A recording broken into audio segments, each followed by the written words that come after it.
So we're going to talk about why reinvention isn't a midlife crisis and how you can actually do it on purpose. People hear the word reinvention and can immediately think of midlife crisis, you know, the cliche red sports car, dodgy leather jacket and disappearing off to Bali with the yoga instructor. But here's the thing, midlife crisis isn't always big and loud. Sometimes it's much quieter. It's that waking up and realising that you feel invisible, that you feel like you're fading into the background and that the joy and purpose that you once had has kind of leaked away and you can't remember the last time that you felt truly alive.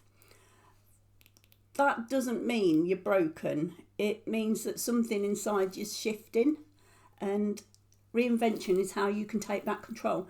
It's not a crisis, it's a bloody strategy. And if you do it on purpose, it can actually be the best thing that you'll ever do for yourself. And I should know, I've reinvented myself more times than Madonna changes outfits. And every time people thought I was nuts until it worked. So let's go ahead and delve a bit deeper into reinvention and how you can actually do it on purpose. Okay, so let's clear this up. Reinvention doesn't mean you've lost the plot. It just means that you're evolving.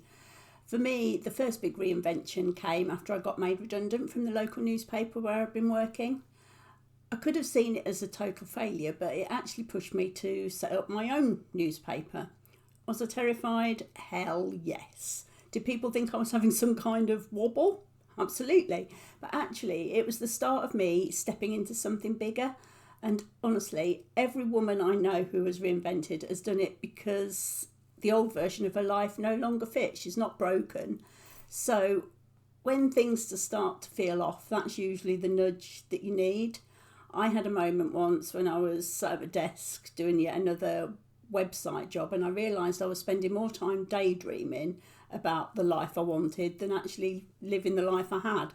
And that was my sign. Reinvention isn't always dramatic. Sometimes it's just that quiet realisation that I'm not happy here anymore. So if your life feels too tight, it's not because you're broken, it's because you've outgrown the old story. And that is a good thing. Okay, so if you're thinking, okay, Tracy, I'm ready, but where the hell do I start? Here's what worked for me and what I help other women do. You need to first of all get honest about what's not working. Don't sugarcoat it. Just write it down or say it out loud. For me, it was, this business doesn't light me up anymore. It was brutal but freeing. So pick one area to start with to shift. Not everything all at once, just one focus.